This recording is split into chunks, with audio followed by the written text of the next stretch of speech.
The dusty town of Piñon, New Mexico Territory, looked like it might blow away in the next strong wind, and Nathan Dalton figured that would probably be a mercy for everyone who called this God-forsaken place home. The year was 1878, and the drought had stretched into its third merciless summer, turning the land hard as iron and hearts just as brittle. Nathan had ridden into town with nothing but the clothes on his back, a horse that had seen better days, and a leather pouch heavy with coins from selling a small herd of cattle he had driven north. He was 26 years old, weathered beyond his years by sun and hardship, but still young enough to believe that somewhere out there was a life worth building. He tied his horse outside the general store and stepped onto the warped wooden planks of the boardwalk, his boots announcing his presence with hollow thuds. The afternoon sun beat down like a hammer on an anvil, and even the flies seemed too tired to do more than crawl across the dusty windows. Inside the store, the air hung thick and still, smelling of flour, tobacco, and desperation. Old Mr. Henderson stood behind the counter, his face carved into permanent lines of disapproval, arms crossed over his stained apron as he stared down a young woman who stood before him with her shoulders squared but trembling. Nathan hung back near the door, pretending to examine a display of rope, while his attention fixed on the scene unfolding before him.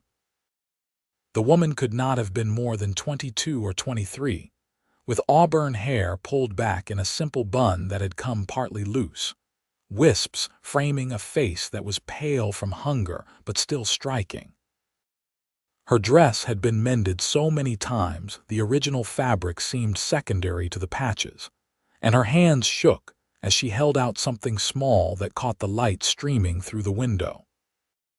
"I am telling you, Henderson, this ring is worth at least $20, she said, and Nathan could hear the tremor in her voice that she was trying desperately to control. "It was my mother's, real gold with a genuine ruby." Henderson barely glanced at the ring. "Even if that ruby is real, which I doubt, I've got no use for fancy jewelry in a town where people can barely afford flour. Best I can do is $3. The woman's face went even paler. $3. That would not even feed my sister and me for 2 weeks. "Please, Mr. Henderson, I know it is worth more than that. $3 is my offer. Take it or leave it, Miss Ophelia." Nathan watched as Ophelia Johnson's eyes filled with tears that she refused to let fall. Her jaw clenched, and she looked down at the ring in her palm, her thumb stroking over it with a tenderness that made Nathan's chest tighten. He could see the war playing out across her face, pride battling with necessity, love fighting against survival. "I will take it," she whispered, and the defeat in those 3 words cut through the stale air of the shop like a knife. Nathan found himself moving before he had fully decided to act. His boots carried him across the rough wooden floor until he stood beside Ophelia at the counter. Up close, he could see the shadows under her green eyes, the hollows beneath her cheekbones that spoke of too many missed meals. She smelled faintly of lavender soap, which seemed impossibly delicate given the circumstances. "Excuse me, miss," Nathan said, his voice rougher than he intended. "I could not help but overhear. May I see the ring?" Ophelia turned to look at him, her eyes wide with surprise and wariness. In this territory, a strange man approaching a woman alone rarely meant anything good. But something in Nathan's face must have reassured her, because after a moment's hesitation, she held out her palm. The ring sat there, catching the light, a simple gold band with a small but genuine ruby that glowed like a drop of blood. Nathan picked it up carefully, examining it with the attention he might give to judging horseflesh. The gold was real, he could tell that much, and the ruby, though small, had a depth of color that suggested authenticity. But more than that, he saw the tiny inscription inside the band, worn but still readable.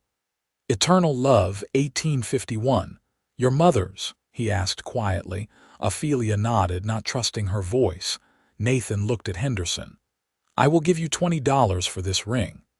The shopkeeper's eyebrows shot up. "Now see here, you cannot just come in here and $20. Gold coin." Nathan pulled his pouch from his belt and counted out the coins on the counter with deliberate precision.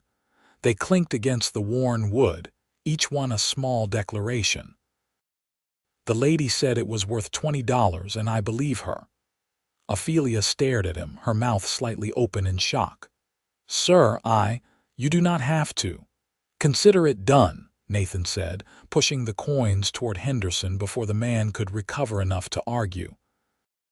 He closed his fingers around the ring and turned to Ophelia. "Now, miss, if you will step outside with me for a moment, I would like to speak with you." Henderson sputtered behind them, but Nathan was already guiding Ophelia toward the door with a gentle hand hovering near her elbow, not quite touching. Once they were outside, away from Henderson's suspicious glare, Ophelia whirled to face him. "I do not understand," she said, and now the tears did spill over, tracking clean lines down her dusty cheeks. "Why would you do that? You do not even know me." Nathan held out the ring to her. "Because this ring belongs with you, not pawned in some store where Henderson will sell it for $50 to the first fancy man who rides through. And because I have been hungry before, and I know what it costs a person to sell the things they love." Ophelia looked at the ring, then at Nathan's face, then back at the ring. She made no move to take it. "I cannot accept this. You paid for it. It is yours now. Then I am giving it to you, please." Nathan took her hand, feeling how cold her fingers were despite the heat, and pressed the ring into her palm, closing her fingers around it. The touch sent something electric up his arm, a sensation he had never felt before and could not name. "I do not even know your name," Ophelia whispered, staring down at their joined hands. "Nathan Dalton. I just rode into town today looking for work and a place to stay for a while. Ophelia Johnson." She finally looked up at him, really looked, and Nathan felt pinned by those green eyes. "Why did you really do this, Mr. Dalton?" Nathan considered the question, trying to find words for something he did not fully understand himself. "Because in a world this hard, sometimes the only thing that makes sense is being kind when you have the chance. And because no one should have to choose between memories and survival." Ophelia's lower lip trembled, and she suddenly pulled her hand away from his, clutching the ring to her chest. "I will pay you back. I do not know how or when, but I will. I am not a charity case, Mr. Dalton." "I never thought you were," Nathan said gently. "But if you are determined to repay me, perhaps you could tell me where a man might find work around here and a decent meal." A ghost of a smile flickered across Ophelia's face, the first he had seen, and it transformed her entirely. "The boarding house at the end of the street serves supper at 6. Mrs. Martinez is the cook, and she makes the best chili this side of Santa Fe. As for work, most of the ranches around here are barely hanging on, but Tom Fletcher's place about 5 miles north always seems to need hands. His daughter runs it now since he took ill." "Thank you." Nathan touched the brim of his hat. "Will I see you at supper?" Ophelia's smile faded. "I cannot afford boarding house meals, Mr. Dalton. My sister and I make do with what we have." "Your sister, Clara?" "She is 19, and she works at the dress shop when there is work to be had, which is not often these days. We have a small house at the edge of town. It was our parents' place before they died of fever 2 years ago." Nathan's heart contracted at the matter-of-fact way she said it, as if tragedy was just another feature of the landscape. "I am sorry for your loss. Thank you. We manage." She looked down at the ring in her hand. "Or we try to." Before Nathan could respond, A young woman came hurrying down the street, her skirts kicking up small clouds of dust. She shared Ophelia's auburn hair and delicate features, though her face was rounder, less worn by hardship. This had to be Clara. Ophelia, did Henderson take the ring? I went to the dress shop to see if Mrs. Patterson had any work, but she said. Clara stopped abruptly when she noticed Nathan, her eyes going wide. Oh, I did not realize you were speaking with someone. Clara, this is Mr. Nathan Dalton. He is new in town. Mr. Dalton, my sister Clara. Nathan tipped his hat. Miss Clara. Clara looked between her sister and the stranger, clearly trying to piece together what had happened. Her gaze dropped to Ophelia's hand, which still clutched the ring, and confusion creased her forehead. Henderson would only offer $3, Ophelia said quietly. Mr. Dalton purchased the ring for $20 and then he gave it back to me. Clara's mouth fell open. He what? It is a long story, Nathan said, feeling suddenly awkward under the younger sister's astonished stare. And I am sure you ladies have things to attend to. I should go find this Fletcher ranch and see about work. Wait, Clara said, grabbing his arm with surprising strength. You paid $20 for our mother's ring and just gave it back. Yes, miss. Clara looked at her sister. Ophelia, we cannot just. I already told Mr. Dalton we will repay him, Ophelia said firmly, though Nathan noticed the way her knuckles had gone white around the ring. Come on, Clara. We should let Mr. Dalton get on his way. But Clara was not ready to let him go. At least let us offer you supper tonight. It will not be anything fancy, but it is the least we can do. Please, Mr. Dalton, I cannot let you just ride out of town without thanking you properly. Nathan glanced at Ophelia, who looked torn between pride and gratitude.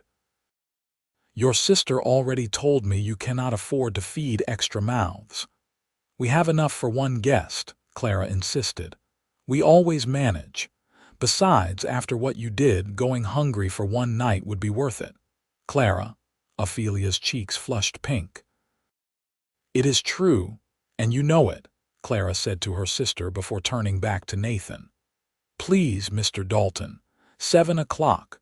Our house is the small blue one past the church, the one with the fence that is leaning to one side.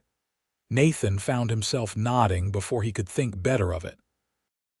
The prospect of a home-cooked meal, no matter how simple, was more appealing than eating alone at the boarding house. But more than that, he found he wanted to see Ophelia again, to understand the woman who would sell her mother's ring to feed her sister. 7 o'clock, he agreed. But only if you let me bring something to contribute. Would not be right to show up empty-handed. The sisters exchanged a glance, and some silent communication passed between them. Finally, Ophelia nodded. There is a farmer on the west edge of town who sometimes has eggs. Fresh eggs would be welcome. Eggs it is, then. Nathan touched his hat brim again. Until tonight, ladies. He walked back to his horse, aware of their eyes on his back, and swung into the saddle. When he looked back, the sisters were standing close together, talking in urgent whispers, and Ophelia still held the ring clasped in her hand as if afraid it might vanish if she let go. Nathan rode out of Piñon toward the Fletcher ranch, but his mind stayed in town with a green-eyed woman who smelled of lavender and carried the weight of the world on her thin shoulders. He did not understand what had possessed him to spend $20 on a ring just to give it back, especially when that money represented nearly a month's wages. All he knew was that when Ophelia had looked at him with those eyes full of tears and pride, something had shifted in his chest, like a door opening in a room he had thought permanently sealed. The Fletcher ranch was easy to find, a sprawling collection of weathered buildings surrounding a house that had seen better days. As Ophelia had said, it was Tom Fletcher's daughter who came out to meet him, a tall woman in her 30s with iron gray hair and the kind of face that had forgotten how to smile. "Looking for work?" she asked without preamble. "Yes, madam. Name is Nathan Dalton. I am good with horses and cattle, and I do not mind hard labor." She looked him over with a practiced eye. "Can you fix fences?" "Yes, madam." "Muck out stables?" "Yes, madam." "Work from sunup to sundown without complaining?" "Yes, madam." She nodded slowly. "Wages are $1 a day plus room and board. We have a bunkhouse for the hands. It is not much, but it is clean and dry. Start tomorrow morning." "Actually, madam, I wonder if I might start the day after tomorrow instead. I have a previous engagement tomorrow." The woman's eyebrows rose. "Previous engagement? You just rode into town." "Yes, madam, but I have been invited to supper, and it would not be right to decline." For the first time, something that might have been amusement flickered in the woman's hard eyes. "Must be some supper. All right, day after tomorrow." "But I expect you here at dawn, ready to work."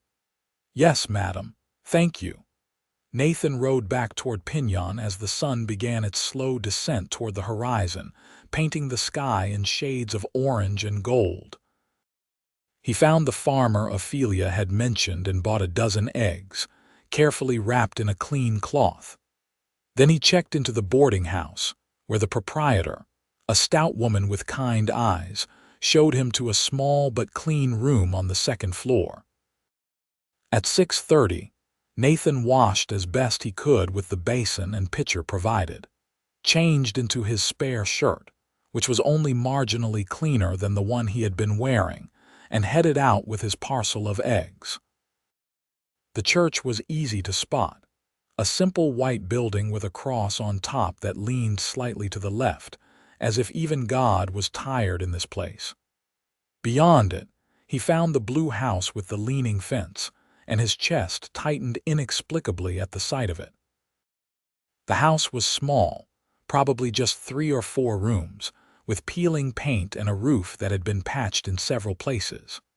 But the windows were clean, and someone had planted flowers in a small bed by the door, tough desert blooms that refused to surrender to the drought. Smoke curled from the chimney, and Nathan could smell something cooking that made his mouth water. He knocked, and Clara opened the door immediately, as if she had been watching for him. "Mr. Dalton, you came. Did you think I would not?" "Well, we are not used to people keeping their word around here these days," Clara said, stepping back to let him in. "Please come in. Supper is almost ready." The interior of the house was as modest as Nathan had expected, but it was clean and had been arranged with care. A table covered with a faded cloth sat in the center of the main room, set with 3 mismatched plates and cups. A rocking chair sat by the fireplace, and Nathan could see a worn Bible on the small shelf beside it. Through an open doorway, he glimpsed a tiny kitchen where Ophelia stood at the stove, stirring something in a pot. She turned when she heard the door, and Nathan saw that she had changed her dress and fixed her hair. The new dress was no better than the first, but she had made an effort and the gesture touched him. "Mr. Dalton," she said, and he could hear the nervousness in her voice. "Thank you for coming. Thank you for having me." He held out the eggs. "I hope these will help." Ophelia came forward and took the parcel, unwrapping it carefully. When she saw the dozen eggs nestled in the cloth, her eyes went wide. "Mr. Dalton, this is too much. These must have they cost exactly what I wanted to pay for them," Nathan interrupted gently. "Please accept them." Clara was already peering into the parcel. "Ophelia, we can make that custard recipe Mama used to make. We have not had custard in ages." Despite herself, Ophelia smiled. "Maybe this weekend. Tonight I have made chicken stew. It is not much, but it is hot and filling." "I am sure it will be wonderful," Nathan said, and he meant it. They sat down to eat, and Nathan discovered that Ophelia had undersold her cooking. The stew was rich and savory, with chunks of chicken that had been stretched to serve 3 by an abundance of vegetables and beans. There was fresh bread, too, which Clara explained had been a gift from their neighbor in exchange for mending work Ophelia had done. As they ate, Clara dominated the conversation, asking Nathan 100 questions about where he came from, what he had done, where he had been. Nathan found himself telling them about growing up in Texas, losing his parents to cholera when he was 18, working various ranches throughout the territory, always moving, never quite finding a place to call home. "Why did you come to Piñon?" Clara asked. "There is not much here." Nathan glanced at Ophelia, who was watching him with those green eyes that seemed to see right through him. "I suppose I got tired of running, figured it was time to stop somewhere, even if it was not much." "Well, you picked a terrible place to stop," Clara said cheerfully. "Half the town is barely surviving and the other half already left. But the people who are still here, we look out for each other. Mostly." "Clara," Ophelia said quietly, a gentle rebuke. "What? It is true, Mrs. Henderson gossips about everyone. Mr. Henderson cheats people on prices, and do not even get me started on Mayor Robertson and his. Clara, Mr. Dalton does not need to hear about town politics." But Nathan smiled. "Actually, it is helpful to know who to watch out for." "I appreciate the honesty." After supper, Clara insisted on cleaning up, shooing Ophelia and Nathan toward the small porch that faced the setting sun. They sat in 2 chairs that had been carefully repaired multiple times, watching the sky turn from gold to purple. "I apologize for my sister," Ophelia said after a long silence. "She can be a bit much sometimes." "She is delightful. You are lucky to have each other." Ophelia was silent for a moment. "Yes, after our parents died, Clara was all I had left. I would do anything for her." "Even sell your mother's ring?" "Even that." Ophelia looked down at her hands, where the ring now sat on her right hand, 3rd finger. Nathan noticed she had not put it on her left hand, where it clearly belonged. "My mother gave me this ring on her deathbed. She told me to save it for my wedding day, to wear it when I married someone who loved me the way my father loved her. But wedding days seem like a luxury for people like us now. Survival comes first. People like us, people who have nothing, people the world forgot." She looked at him. "I know you understand, Mr. Dalton. I can see it in your eyes. You have known hunger, you have known loss." Nathan nodded slowly. "More than I care to remember, but I have also known kindness, sometimes from the most unexpected places. That is what keeps me going." "Is that why you helped me today? Kindness? That end?" Nathan paused, trying to find the right words. "When I saw you in that store, so proud even though you were breaking inside, I saw strength. Real strength, not the kind men pretend to have with guns and loud voices. And I thought, here is someone worth knowing." Ophelia's cheeks flushed, visible even in the fading light. "You do not know anything about me, Mr. Dalton." "Then let me learn. I found work at the Fletcher Ranch. I will be staying in Piñon for a while. Perhaps we could." "Could what?" Nathan felt suddenly like a boy asking a girl to dance for the first time. "Could I call on you, properly I mean, with your permission?" Ophelia stared at him, her expression unreadable. "You want to court me?" "If you would allow it, yes. Mr. Dalton, I am poor. I have nothing to offer a man except a leaning house and a sister to support. There are prettier women in this town, women with families and prospects." "I have not noticed them," Nathan said honestly. The words hung in the air between them, weighted with meaning. Inside, Clara was singing something off-key, and somewhere down the street, a dog barked. The world continued on, but in that moment, on that worn porch in a dying town, something was beginning. "All right," Ophelia said finally, so quietly Nathan almost missed it. "You may call on me, Mr. Dalton, but I want you to understand something first. I will not be a burden to any man. I will not be saved like some damsel in a storybook. If we do this, if we try this, it will be as equals." Nathan stood and offered his hand. Ophelia took it, standing to face him. "Miss Johnson, I would not want it any other way." They shook hands formally, but Nathan could feel the calluses on her palm, evidence of hard work and harder times. He could also feel that same electric sensation from earlier, that sense of something shifting inside him, changing the landscape of his future.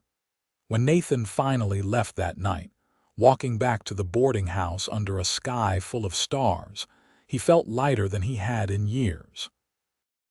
The ring he had bought and given back was exactly where it belonged, and perhaps, just perhaps, he had found something he had not even known he was looking for. The next morning, Nathan woke early and spent the day exploring Piñon more thoroughly. It was as Clara had said, a town barely hanging on. The general store, the dress shop, a saloon that had seen better days, a small bank, the church, and a handful of other businesses lined the main street. Beyond that, scattered houses marked the edges of civilization before the desert took over completely. He bought a few supplies from a store on the opposite end of town from Henderson's establishment, not wanting to give that man any more business than necessary. The proprietor, a weathered man named Garcia, was much friendlier and gave Nathan a fair price on everything he needed. That evening, Nathan called on Ophelia again, bringing a bag of coffee beans that Garcia had assured him were the good kind, imported from Mexico. Clara answered the door with a knowing smile that suggested she had expected him. "2 nights in a row, Mr. Dalton. People will talk." "Let them talk," Nathan said, handing her the coffee. "Is your sister home?" Ophelia appeared behind Clara, wiping her hands on her apron. "Mr. Dalton, you did not have to bring anything." "I wanted to. May I come in?" They spent the evening talking, really talking, sharing stories and dreams that neither had voiced in years. Nathan learned that Ophelia had wanted to be a teacher before her parents died, that she could read Latin and do complex mathematics, skills her educated mother had insisted on teaching her. She learned that Nathan had once thought about studying law but had never had the money or opportunity. "What stopped you from becoming a teacher?" Nathan asked. "Life," Ophelia said simply. "After our parents died, Clara and I had to focus on survival. There is no school here anyway, and even if there was, they would not hire a woman with no credentials, no matter how educated." "You could start one." "A school, I mean," Ophelia laughed, but it was a sad sound. "With what money? In what building? Who would pay for their children to attend?" "People always find a way to pay for what matters," Nathan said, "and education matters, at least it should." Something flickered in Ophelia's eyes, a spark of the dream she had buried. "Maybe someday, if things were different." "Things can change," Nathan said. "Things do change." Over the next few weeks, Nathan threw himself into work at the Fletcher Ranch while spending every evening he could with Ophelia and Clara. He fixed the leaning fence at their house, repaired a hole in the roof, and helped Ophelia plant a small vegetable garden that might, if the rains ever came, provide some food. The work felt good, purposeful in a way that riding from place to place never had. The town began to notice his courtship of Ophelia. Some people smiled and wished them well. Others, like Mrs. Henderson, whispered behind their hands about impropriety and strange men taking advantage of desperate women. Nathan ignored the gossip, and Ophelia held her head high, refusing to be shamed for accepting kindness. One evening in late summer, as they sat on the porch watching the sun set, Ophelia told Nathan about the day her mother died. "She knew she was going, could feel it," Ophelia said, her voice distant with memory. "She called me to her bedside and took off this ring. Her hands were so thin by then, it just slid right off." She told me that my father had given it to her when they were young and poor, that he had worked for months to afford it. She said every time she looked at it, she remembered that love is not about what you have, but about what you are willing to sacrifice for someone else. Nathan reached over and took Ophelia's hand, the one with the ring. Your mother sounds like she was a wise woman. She was, and she would have liked you, I think. You remind me of how she described my father when he was young, brave and kind and a little bit foolish.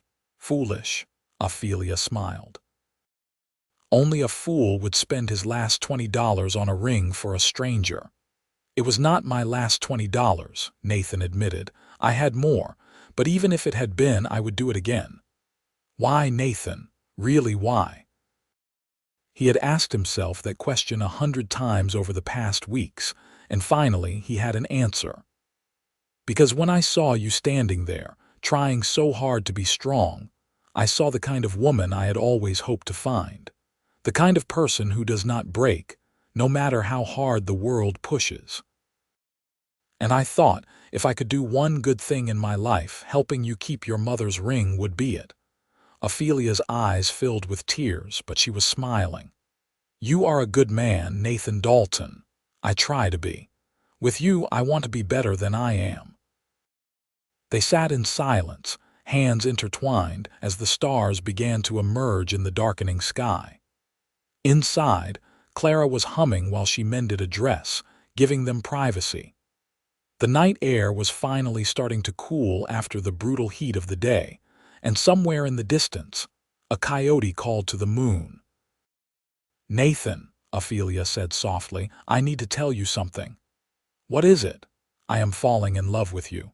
She said it quickly, as if the words had been building pressure and finally burst free. I did not mean to. I tried not to. But when you are here, everything feels possible again. You make me believe in dreams I thought I had buried. Nathan's heart hammered in his chest. He turned to face her fully, still holding her hand. Ophelia, I have been in love with you since the moment you refused to cry in front of Henderson. I just did not know how to tell you. You love me. Her voice was barely a whisper. Yes, completely, foolishly, the kind of love I did not believe existed outside of books. Ophelia let out a shaky laugh. We are both fools, then. The best kind, Nathan said, and then he leaned forward slowly, giving her time to pull away if she wanted. But she did not pull away. Instead, she met him halfway, and their lips touched in a kiss that was gentle and tentative and full of promise. When they finally broke apart, both breathless, Clara's voice drifted from inside the house. It is about time. I was starting to think I would have to lock you two in a closet together. They laughed, foreheads pressed together, and Nathan thought that he had never been happier than in this moment in this dying town, with this remarkable woman in his arms.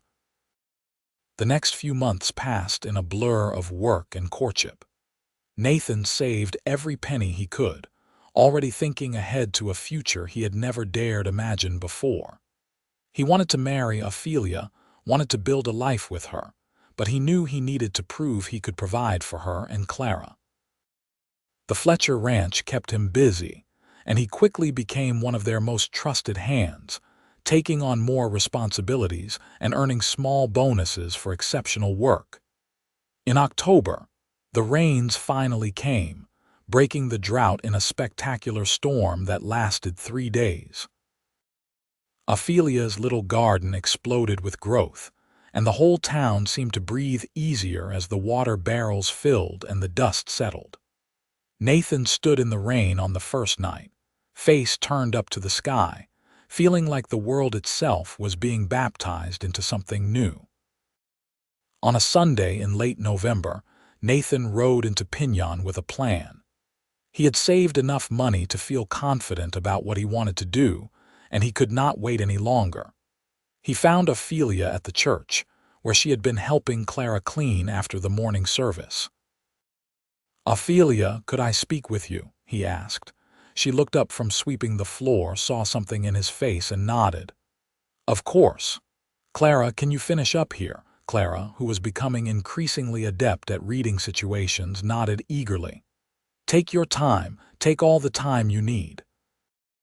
Nathan led Ophelia outside and around to the small cemetery behind the church. He had discovered it weeks ago, a peaceful place where wildflowers grew between the graves. He stopped in front of two headstones marked James Johnson and Martha Johnson, Ophelia's parents. I wanted to do this here with your parents present in some way, Nathan said, his voice rough with nerves. I hope that is all right. Do what, Nathan? He reached into his pocket and pulled out the ring, the one he had bought from Henderson all those months ago. Ophelia gasped, her hand flying to her own hand where she had worn the ring every day since he had given it back. When did you? I have been wearing it. How do you have it? Last week, when I was helping you with the laundry, I borrowed it. I hope you forgive me for the deception, but I needed it for something important. Nathan dropped to one knee, ignoring the damp ground. Ophelia Johnson, I came to Piñon with no plans beyond surviving another day. Then I met you, and suddenly I had a reason to think about the future. You are the strongest, kindest, most remarkable woman I have ever known. You make me want to be the kind of man who deserves you, though I am not sure such a man exists. Tears were already streaming down Ophelia's face. Nathan, let me finish, he said gently. I know I do not have much. A job at her ranch, a little money saved, and a worn-out horse. But I have my health, my willingness to work harder than anyone else, and a love for you that fills every corner of my soul. I want to spend the rest of my life proving that love to you if you will let me. So I am asking you, Ophelia, with your parents as my witnesses, will you marry me? Will you let me put your mother's ring where it was always meant to be, on the left hand of the woman I love?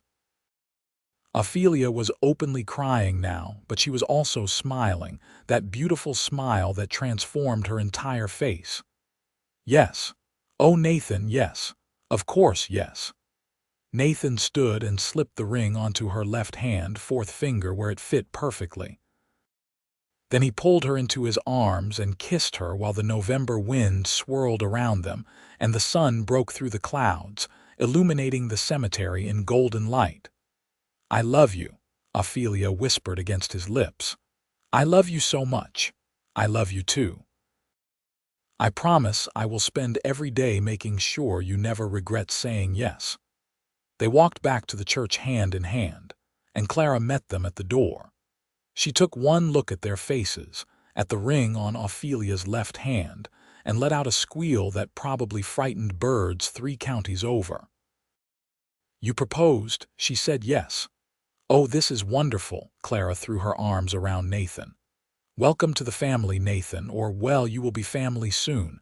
When is the wedding? Where will you live? Can I help plan it? I have so many ideas, Nathan laughed. Slow down, Clara. We just got engaged 5 minutes ago. But Ophelia was laughing too, and she hugged her sister. Soon.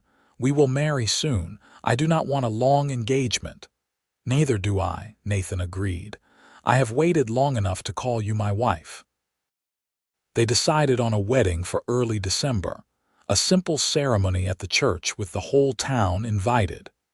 Nathan continued working at the Fletcher Ranch, but he also began looking at properties in and around Piñon.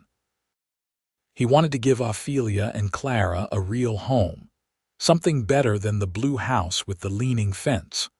2 weeks before the wedding, Nathan was repairing a fence on the far edge of the Fletcher property when Miss Fletcher herself rode up on her horse.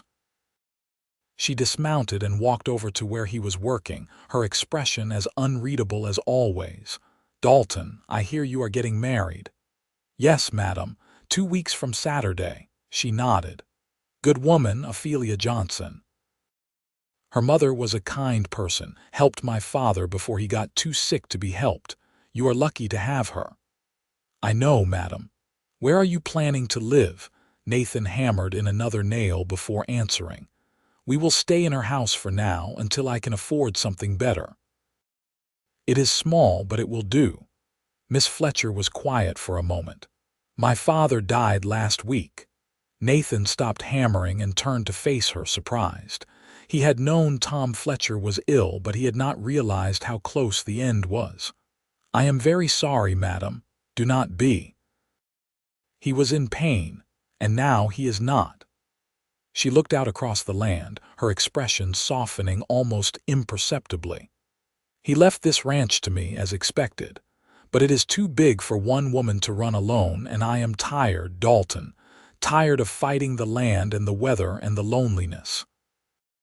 "Madam, I do not. I am selling the ranch," she interrupted. "There is a buyer from Santa Fe who wants it for his cattle operation. He will take possession in January, which means you will be out of a job." Nathan felt his stomach drop. He had been counting on the steady wages from the Fletcher ranch to support his new family. "I understand, madam. Thank you for telling me. I am not finished." Miss Fletcher turned back to him. "The sale includes the main house and most of the land, but not the foreman's cottage. That small house on the east side of the property, the one that has been empty for years. My father built it when he thought he would need a foreman. He never hired one, so it just sat there. I am keeping that plot of land and the cottage, and I am giving it to you." Nathan stared at her. "Madam." "You heard me. It is not much, maybe 5 acres and a 2-room cottage that needs work. But it is solid, it has a well, and it is yours if you want it. Consider it a wedding gift and payment for being the best ranch hand I have had in 10 years. "Madam, I cannot accept." "Yes, you can. And you will, unless you are fool enough to turn down land and a house when you have got a wife and a sister to house." Her tone was gruff, but Nathan could see something almost like warmth in her eyes. "I do not know what to say. Say thank you and get back to work. That fence will not fix itself." She mounted her horse and started to ride off, then paused and looked back. "Your wife wanted to be a teacher, I hear. That cottage is close enough to town that children could walk there for lessons. Just something to think about." Nathan watched her ride away, his mind reeling. Land. A house. The possibility of Ophelia realizing her dream. He looked down at the hammer in his hand, then up at the sky, and sent a silent thank you to whatever power had led him to Piñon on that dusty August day. When he told Ophelia that evening, she cried for the 3rd time since he had met her. They rode out to see the cottage together, bringing Clara with them. It was indeed small, but it was well built, with a stone fireplace and windows that let in good light. It would need cleaning and repairs, but Nathan could see the potential. "Nathan, this is too much," Ophelia said, walking through the empty rooms. "We cannot accept this. Miss Fletcher already signed the deed over to me. It is done." Clara was peering out one of the windows. "Ophelia, look. You can see the road from here, and there is enough space between the house and the road for a small building. You could build a schoolhouse."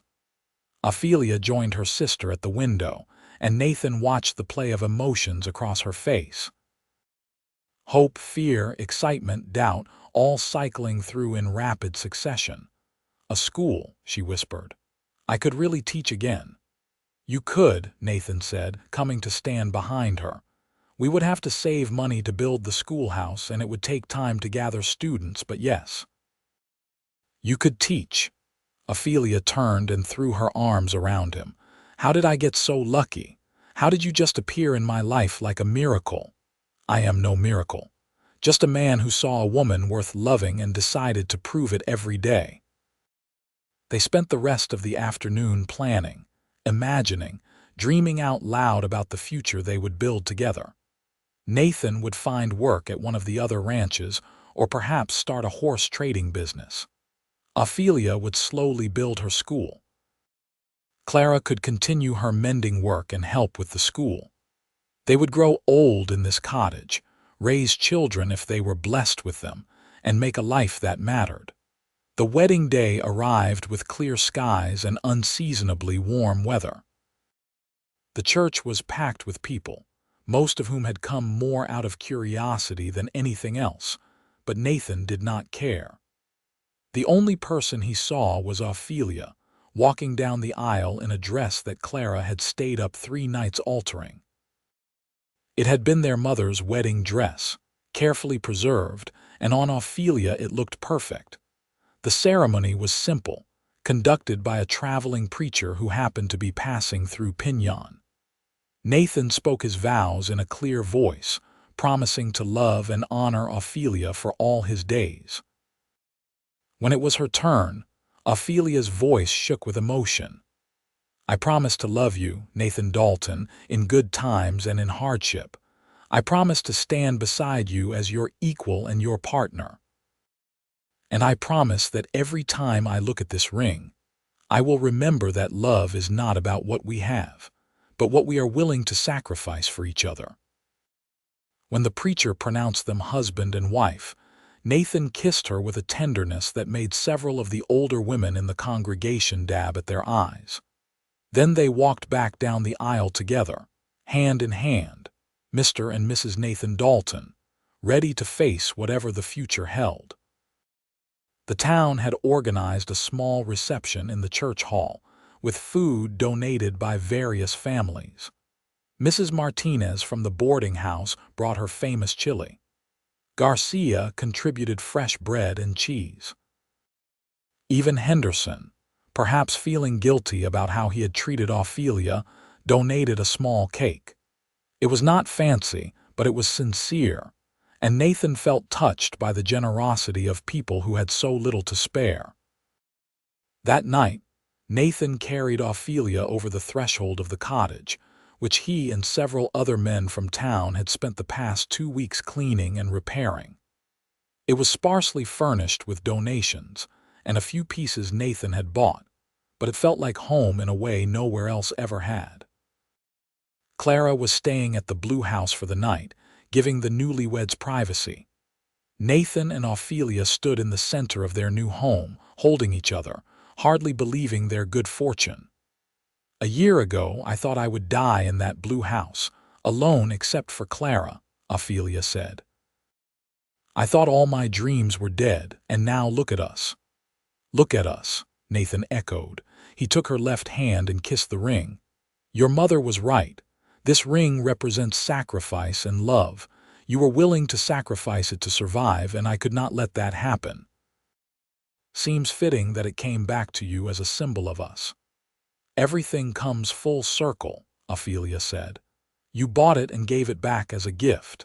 Now you have given it back again as an engagement ring. And someday, if we have a daughter, I will give it to her. And tell her the story of how her parents met, every detail. How her father was the best man I ever knew, who saw someone struggling and decided to help, expecting nothing in return."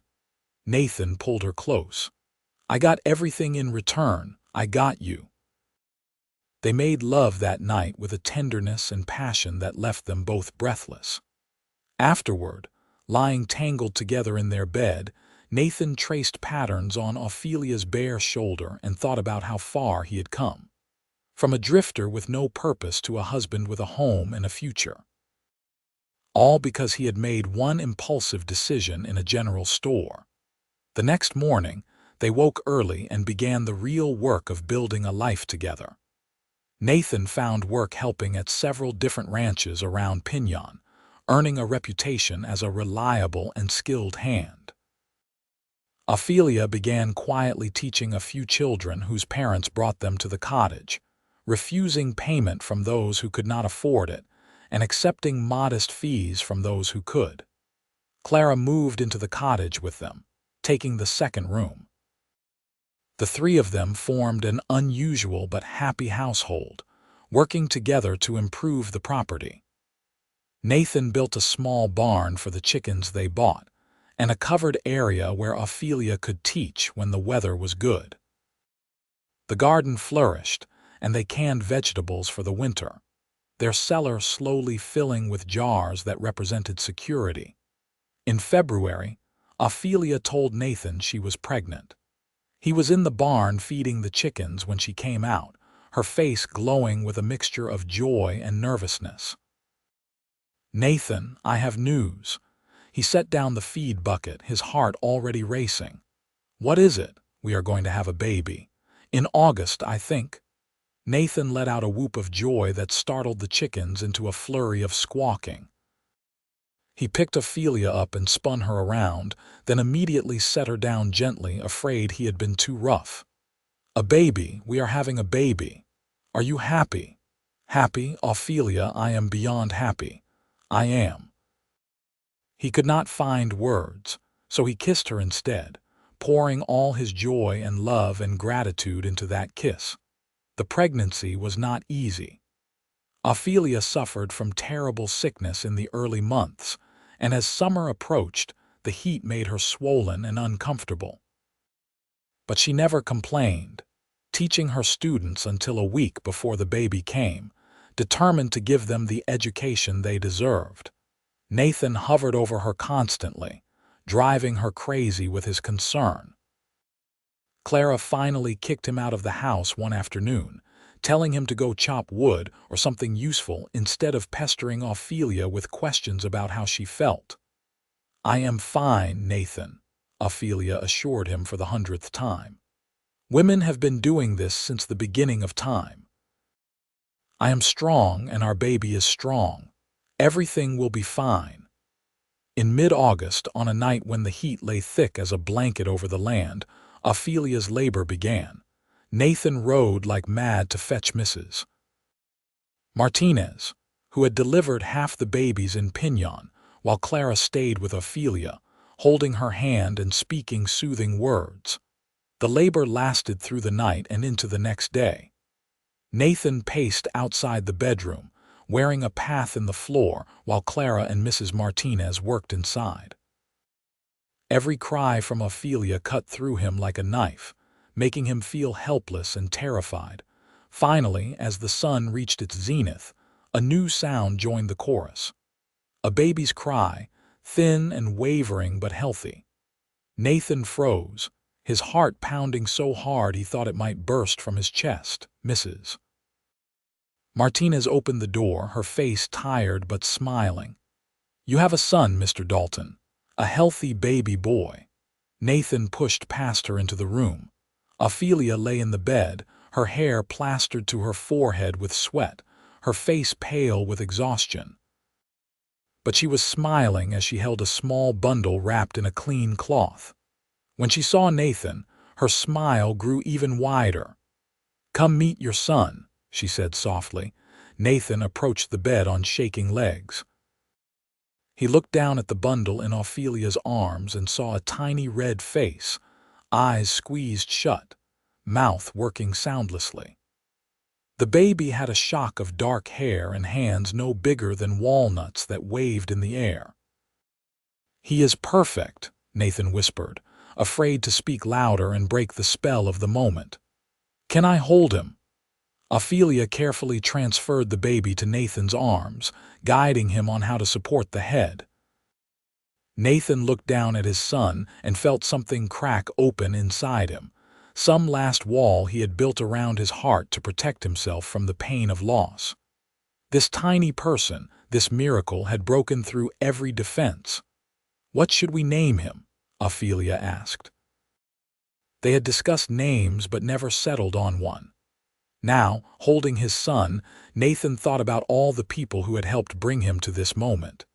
His parents, gone but not forgotten, the strangers who had shown him kindness when he needed it most, Miss Fletcher, who had given them a home, and Ophelia, who had given him everything.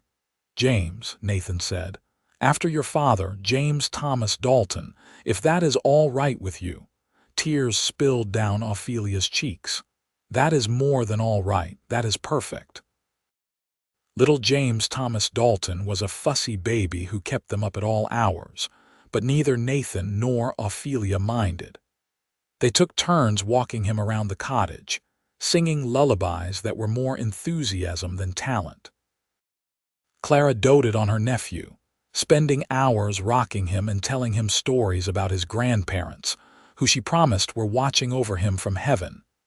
As James grew, The school also grew. Word spread about Ophelia's teaching, and more parents began bringing their children. Some could pay, others could not, but Ophelia taught them all. Nathan began working on building a proper schoolhouse on their property, spending every spare moment sawing lumber and hammering nails. By James's first birthday, the schoolhouse was complete. A simple one-room building with windows on 3 sides and a blackboard that Nathan had carefully painted black. Ophelia cried when she saw it, running her hands over the desks that Nathan had built himself. "This is everything I ever wanted," she said. "You have given me everything." "You gave me a life worth living," Nathan replied.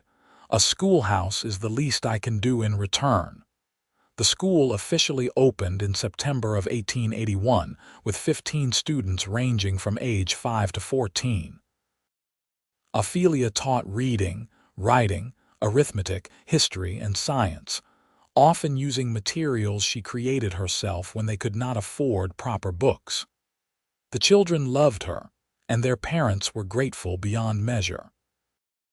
Nathan continued his work with the various ranches, building a reputation that allowed him to charge higher wages.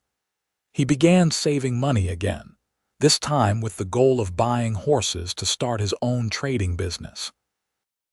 On the side, he did carpentry work, discovering he had a talent for building furniture that people actually wanted to buy.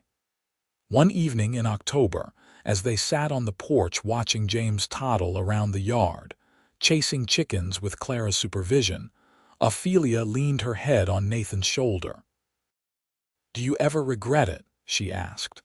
"Staying in Piñon instead of moving on. We could have gone somewhere bigger, somewhere with more opportunities."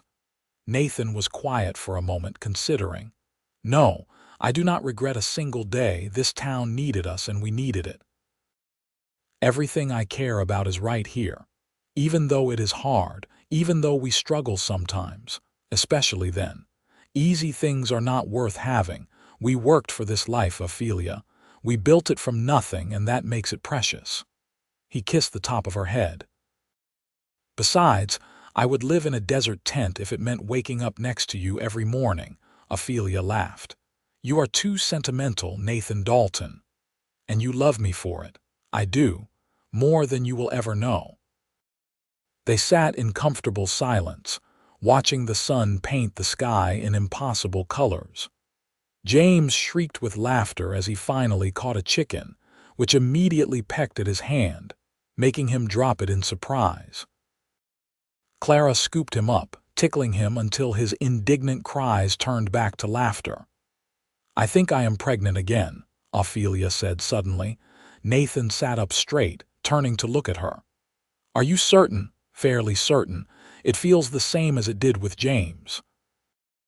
"I wanted to wait a bit longer to tell you to be sure, but I cannot keep secrets from you." A grin spread across Nathan's face.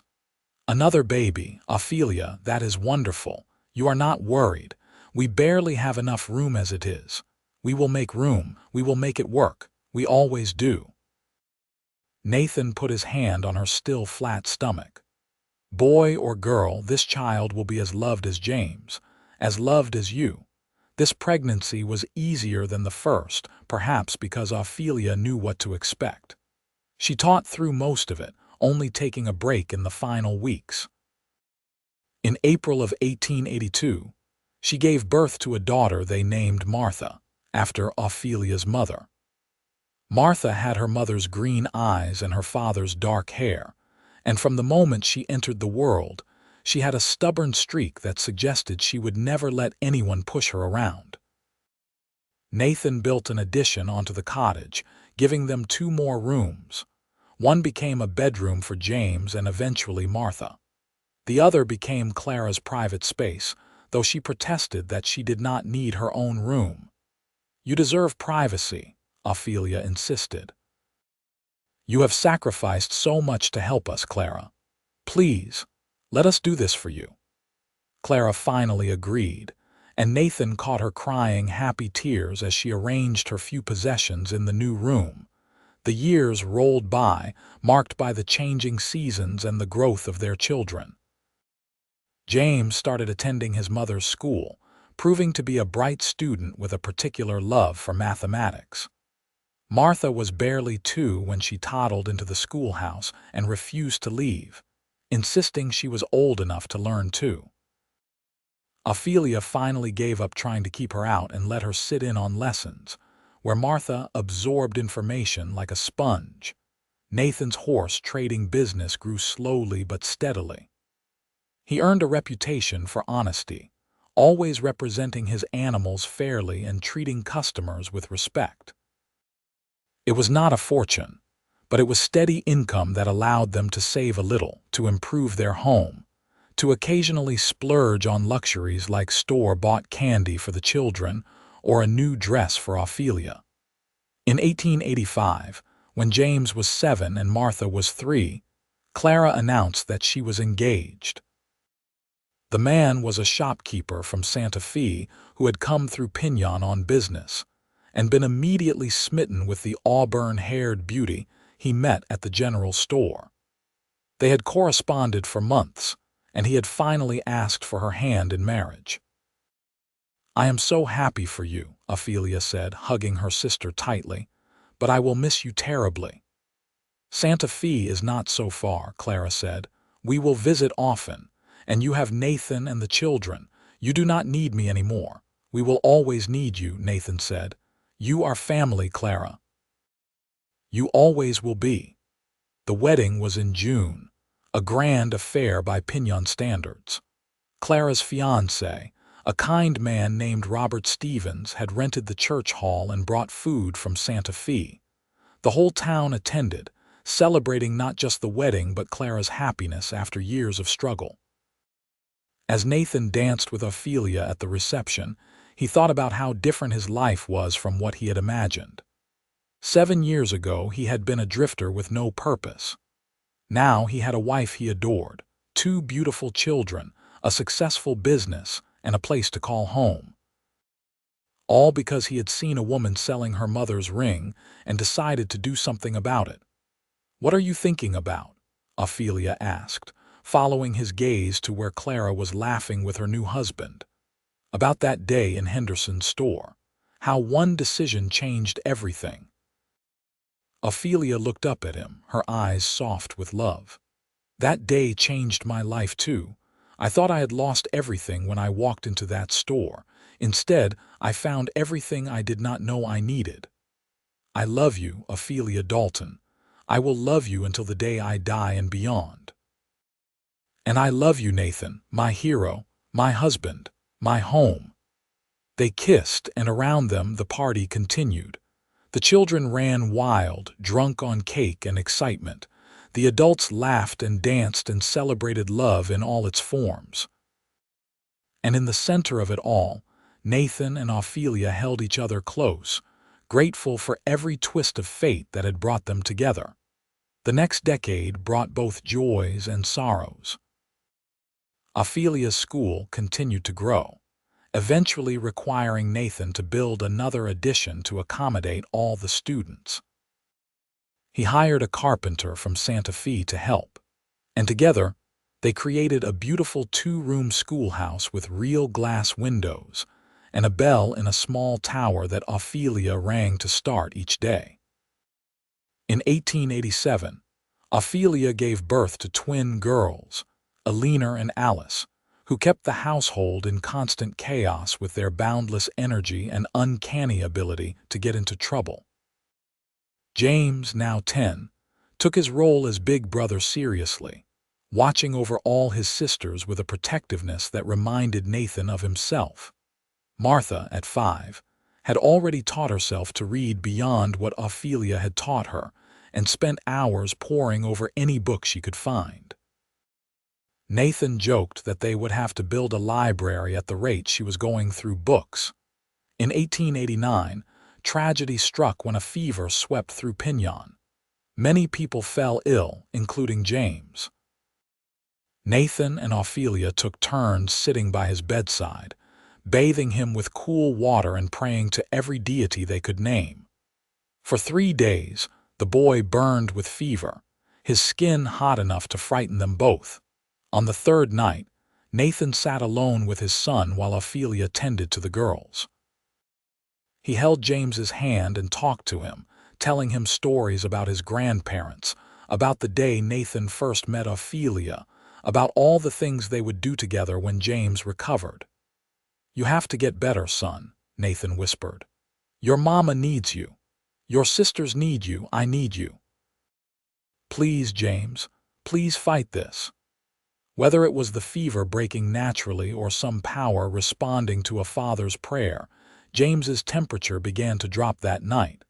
By morning, he was sleeping peacefully. The crisis passed. When Ophelia came in to check on them, she found Nathan asleep in the chair, still holding James's hand. Tears dried on his cheeks. James recovered fully, though the experience left them all shaken. Nathan and Ophelia held each other that night, grateful beyond words that their son had been spared. "I do not know what I would have done if we had lost him," Nathan said. "We did not lose him. He is strong like his parents, like this family." Ophelia kissed him. "We have been blessed, Nathan. Even when things are hard, we have been so blessed." By 1890, Nathan's horse trading business had grown large enough that he could afford to hire help. He brought on a young man named Miguel Garcia, the grandson of the shopkeeper who had been kind to Nathan when he first arrived. Miguel was eager to learn and honest to a fault, qualities Nathan valued above all else. The business prospered, allowing Nathan to finally buy Ophelia something he had been wanting to give her for years: a piano. It came from Santa Fe, transported carefully in a wagon, and when it was installed in their parlor, Ophelia cried, "Nathan, this is too much. We cannot afford this." "We can, and we did. I know you used to play when you were young. I want you to have that joy again." Ophelia learned to play again. Her fingers were learning the scales and songs her mother had taught her years ago. Soon, music filled their home, and she began teaching piano lessons to some of her students, adding another layer to the education she provided. In 1892, Clara and her husband visited from Santa Fe with their own children, two boys who immediately bonded with their cousins. They stayed for a week, and the cottage felt cramped but happy, filled with the noise of children playing and adults catching up on years of news. On the last night of their visit, the sisters sat on the porch together watching the stars. "Are you happy, Ophelia?" Clara asked. "Really happy, more than I ever thought possible. You?"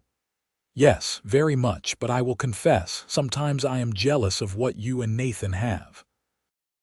Robert is wonderful, but what you two share, it is special." Ophelia took her sister's hand. "What Nathan and I have, we built through hardship and work. It is not perfect, Clara. We struggle sometimes. We fight sometimes, but we chose each other and we keep choosing each other every day. That is what makes it special." "I suppose you are right. I just remember that day when he bought your ring and gave it back. I knew then that he was different, that he saw you in a way no one else did. He saved my life that day. Not just by giving me the ring, but by showing me that there were still good people in the world, that I was worth being seen." Ophelia looked at the ring on her finger, now worn smooth from years of wearing. "This ring has seen me through everything: poverty, motherhood, joy, fear. Every time I look at it, I remember that love is a choice, and I choose Nathan every single time." As the 1890s progressed, Piñon began to change. The railroad finally came through, bringing new people and new opportunities. The town grew, new businesses opened, and the desperate poverty that had characterized it in the late 1870s began to lift. Nathan and Ophelia watched the changes with mixed feelings, glad for the prosperity but nostalgic for the simpler times when everyone knew everyone else. Their children grew. James, now a teenager, showed a talent for working with horses that rivaled his father's. He spent every free moment at the barn, and Nathan knew that one day the business would pass to his son. Martha was 12 and still devouring books at an alarming rate. She had announced her intention to become a doctor, a declaration that had raised eyebrows around town but filled her parents with pride. The twins, Eleanor and Alice, were 8 and as different as night and day despite being identical in appearance. Eleanor loved helping her mother teach, while Alice preferred being outside, exploring the desert with a fearlessness that gave Nathan gray hairs. In 1895, Ophelia discovered she was pregnant again at the age of 39. The pregnancy was a surprise, and Dr. Morrison, who had moved to Piñon 2 years earlier, warned that it would be difficult at her age. But Ophelia was determined, and in early 1896, she gave birth to a son they named Thomas, after Nathan's father.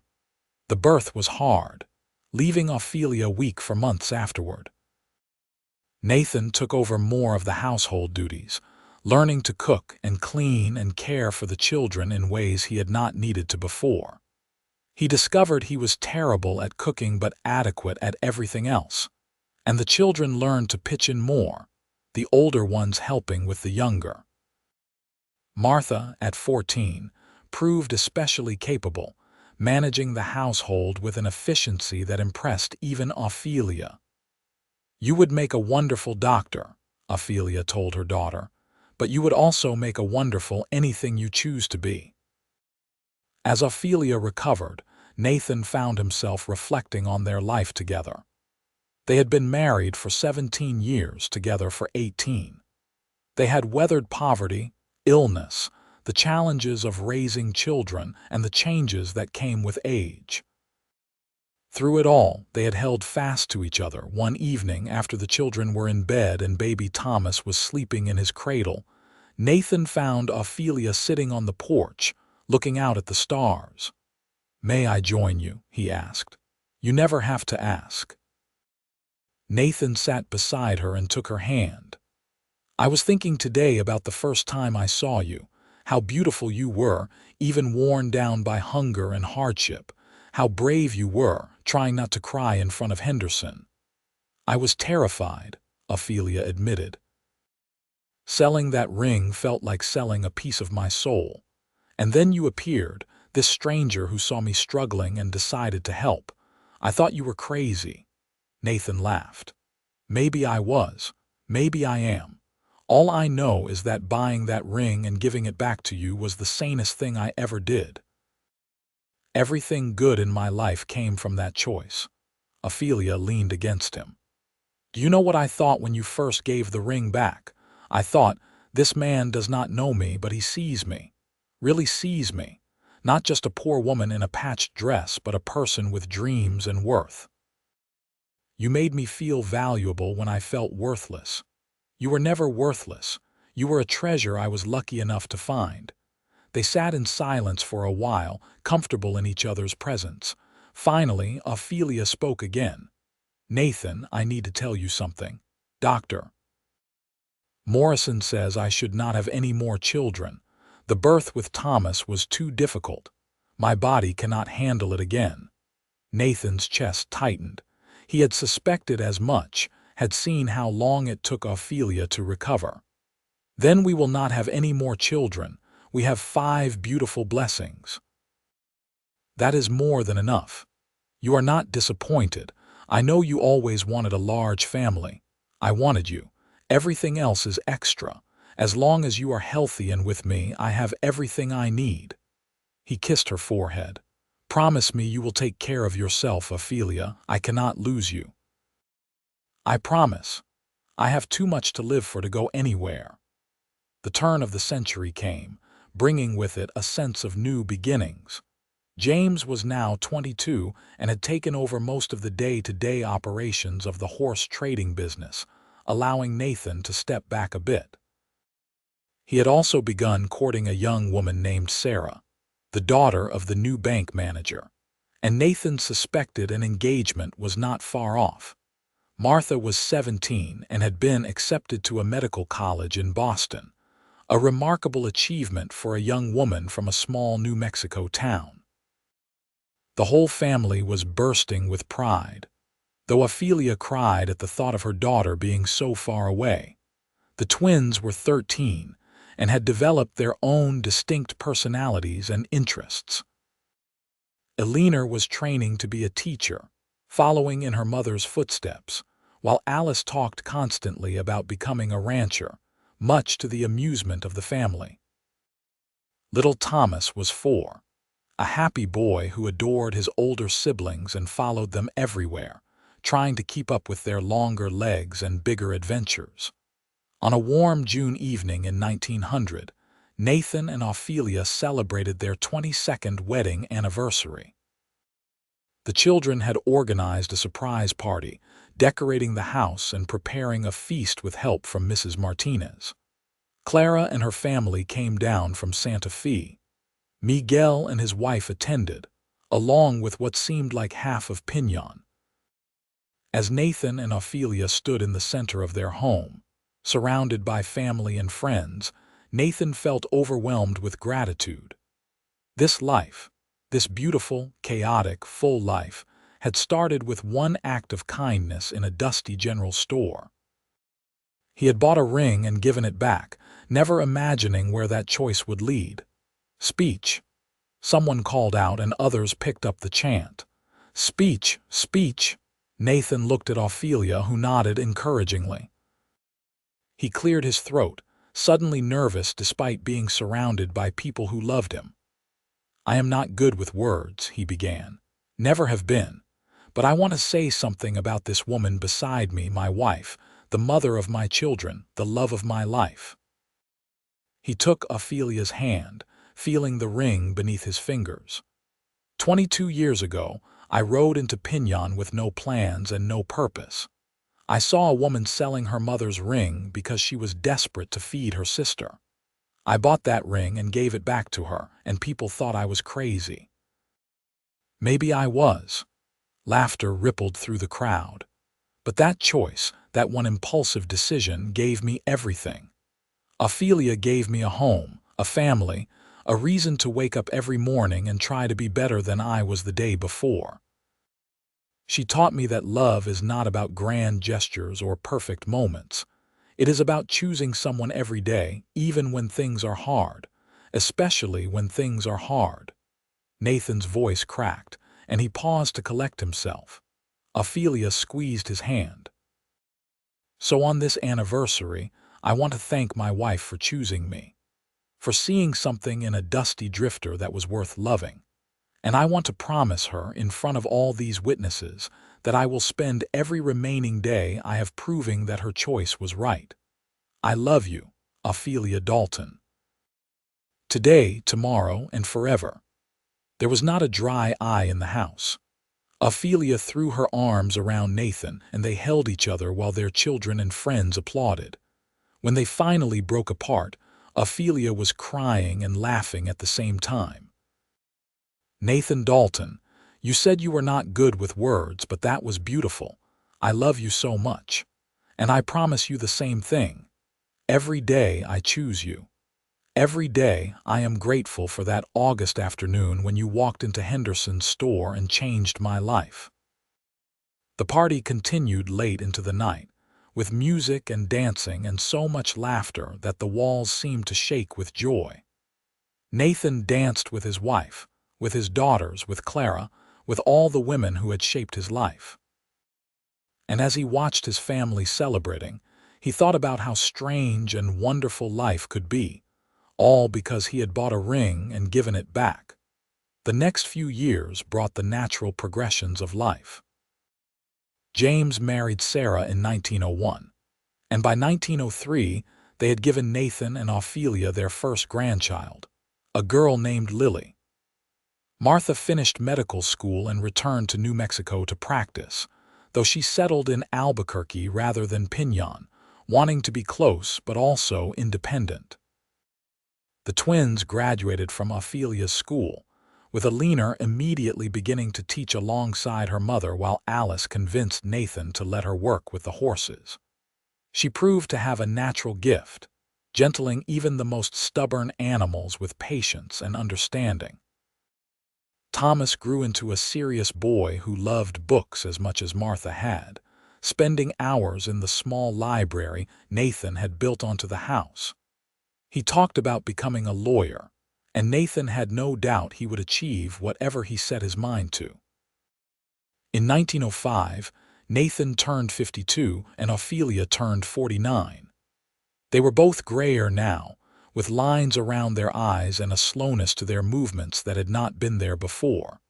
But they were healthy and content, surrounded by the life they had built. One summer evening, Nathan suggested they take a ride out to the spot where their cottage stood, the place that Miss Fletcher had given them so many years ago. They rode slowly, enjoying the cooler evening air, and when they reached the property, they dismounted and walked through what had become a small compound. The original cottage was still there, now used as a guest house for when Clara and her family visited.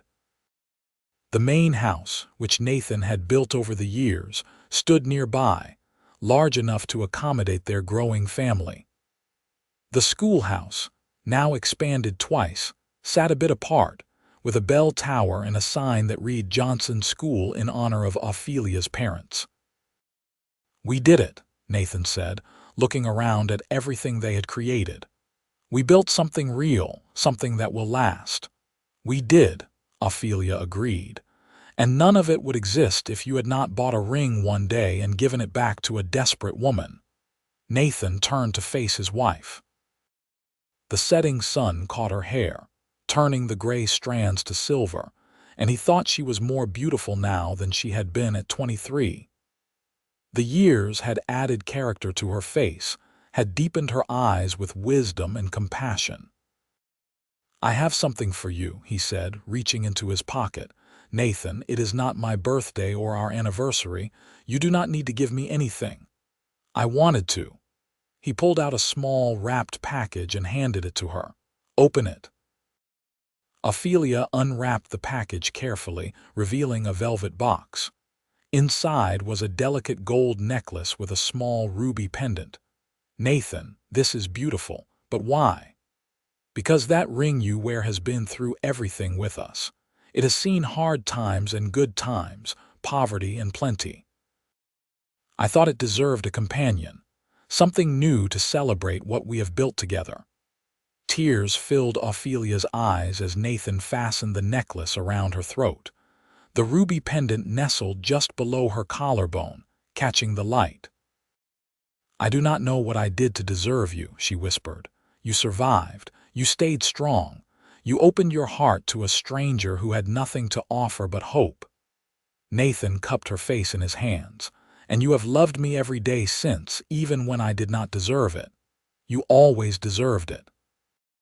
They kissed as the sun set behind them, painting the sky in impossible colors. And in that moment, Nathan felt a perfect sense of completion. This was what he had been searching for all those years ago when he drifted from town to town.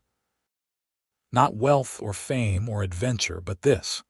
A simple life built on love, a family that carried his name forward, and a woman who had chosen him as surely as he had chosen her. The years continued their march. Nathan and Ophelia celebrated their 30th anniversary in 1908, surrounded by an even larger crowd of family and friends. James and Sarah now had 3 children. Martha had married a fellow doctor and had 1 son. The twins had both married, Alina to a teacher from Santa Fe and Alice to a rancher who appreciated her skills with horses. Even young Thomas, now 16, had a girl he was sweet on, though he tried to hide it. Nathan's business had grown to be one of the most respected in the territory, now the state of New Mexico, after statehood in 1912. He employed 5 people and had a reputation that extended well beyond Piñon. But despite his success, Nathan never forgot where he came from. He donated regularly to the school, helped families who were struggling, and always paid fair wages to his employees. Ophelia continued teaching, though she had turned over most of the daily responsibilities to Alina and 2 other teachers she had trained. The Johnson School now served over 60 students and had a reputation for excellence that drew families from neighboring towns. In 1915, Nathan fell ill with pneumonia. At 62, his body did not fight the infection as well as it once might have. For weeks, he lay in bed, drifting in and out of fever dreams while Ophelia sat by his side, just as he had once sat by James's side. "Do not you dare leave me, Nathan Dalton," she whispered fiercely when the fever was at its worst. "We have more life to live together, more grandchildren to meet, more sunsets to watch. You stay with me, do you hear?" Whether through the power of modern medicine, his own stubborn constitution, or his wife's fierce command, Nathan recovered. It took months to regain his full strength, but by summer he was back on his feet, though more cautious about overexertion. The experience changed him, made him more contemplative. He began writing down the story of his life, wanting his grandchildren and great-grandchildren to know where they came from. He wrote about his childhood in Texas, his years of drifting, and that fateful day in Henderson's store when he met the woman who would become his everything. One afternoon, as he was writing, Thomas came to sit with him. The boy, now a young man of 23 and studying law, asked his father about the ring story, which had become family legend. "Tell me again," Thomas said, "about the day you met Mama." Nathan set down his pen and smiled. "I have told you this story 100 times. I know, but I like hearing it. Besides, I am thinking about proposing to Catherine, and I want to make sure I do it right." Nathan's eyebrows rose. "Proposing? That is serious. I love her, Papa, the way you love Mama. The kind of love that makes everything else make sense." Nathan felt his heart swell with pride. "Then you should definitely propose. And as for doing it right, let me tell you something your grandfather once told me, though I never met him. Love is not about what you have, but what you are willing to sacrifice for someone else. Like buying a ring and giving it back. Exactly like that. The money did not matter. What mattered was seeing someone suffering and choosing to help, expecting nothing in return. Your mother taught me that the best things in life come from giving freely, not from calculating what you will get back." Thomas nodded thoughtfully. "Catherine does not have much money. Her family struggles, but I do not care about that." "Then you already understand what matters. Marry her, Thomas. Build a life with her like your mother and I built ours. It will not always be easy, but it will always be worth it." That year, Thomas married Catherine in a beautiful ceremony at the church. Nathan watched his youngest son exchange vows and thought about cycles and patterns, about how love repeats itself across generations, each time unique but fundamentally the same. As the 1920s dawned, Nathan and Ophelia entered their 70s. They moved slower now, their bodies showing the wear of 7 decades of life. But their minds were sharp, and their love for each other had only deepened with time. They spent their days quietly, sitting on the porch watching grandchildren play, reading, talking about everything and nothing. Nathan had retired from the business, leaving it fully in James's capable hands. Ophelia had finally stopped teaching, though she still visited the school regularly, unable to fully step away from the work that had defined so much of her life. One evening in the summer of 1923, they sat on their porch as they had done thousands of times before. Nathan was 70, Ophelia was 67, and they were watching the sunset paint the sky in shades of amber and rose. "You remember the first time we sat here together?" Ophelia asked. "Before we were married, when you asked to court me, I remember.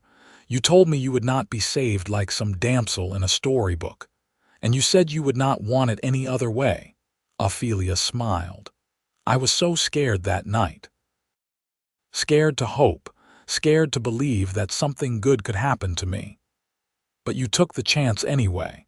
You said yes to a drifter with nothing but a horse and a leather pouch of coins. Best decision I ever made." She took his hand, her thumb stroking over the wedding band he had worn for 45 years. "We have had a good life, Nathan. A really good life." "The best," he agreed. "And it is not over yet. We still have years ahead of us." As if to prove his point, a group of their grandchildren came running around the house, their laughter filling the air. Lily, now 20, was chasing 3 of her younger cousins, all of them shrieking with joy. Behind them came James's youngest, a boy of 10, and Martha's son, a serious 14-year-old who was already talking about following his mother into medicine. "Grandpa, Grandma," Lily called. "Tell us the ring story." "Again," Nathan called back. "I told you that story last week." "We want to hear it again." This came from several voices at once. Ophelia laughed. "I think you are outvoted, dear." The children settled on the porch steps and on the ground around Nathan and Ophelia's chairs. Even some of the older grandchildren, who had certainly heard the story before, stayed to listen. Nathan cleared his throat. "Well, it was August of 1878, and I had just ridden into Piñon, New Mexico territory, looking for work and a place to stay." He told the story as he always did, not leaving out any details. The children listened with rapt attention, even though they knew how it ended. When he got to the part about buying the ring and giving it back, several of the younger ones gasped as if hearing it for the first time. "But why did you give it back?" asked a grandson, maybe 8 years old. "You paid for it." "Because some things are more valuable than money," Nathan explained. "That ring represented your grandmother's love for her mother, her memories, her past. Those things cannot be bought or sold. They can only be cherished. And then you gave it back again when you proposed." This from one of the granddaughters. "I did. Because by then I knew that ring was always meant to be your grandmother's. And I hoped that by giving it to her properly, as an engagement ring, I could become part of its story." Ophelia held up her left hand, where the ring still sat after all these years. The gold was worn thin in places, the ruby slightly loose in its setting, but it was still beautiful. "This ring has seen everything. It watched your great-grandfather propose to your great-grandmother. It saw hard times and good times. It was almost lost, then saved. And now it has witnessed 45 years of marriage and more love than I ever knew was possible." "Who gets the ring when you die, Grandma?" asked one of the children with the bluntness of youth. "Thomas," his mother hissed, horrified. "You cannot ask that," but Ophelia just smiled. "It is all right, it is a fair question." She looked at all her grandchildren, taking in their eager faces. "The ring will go to whoever needs it most. Not the oldest or the youngest or the richest or poorest. It will go to whoever understands what it means. That love is not about what you have, but what you are willing to give." The children nodded seriously, as if this made perfect sense. Then the spell broke and they were off again, running and playing as children do. Nathan and Ophelia watched them go, hands intertwined. "We made all of this," Ophelia said softly. "All these people, this family, it came from us." "It came from you being brave enough to let me love you," Nathan corrected. "I was just a man with $20. You were the treasure."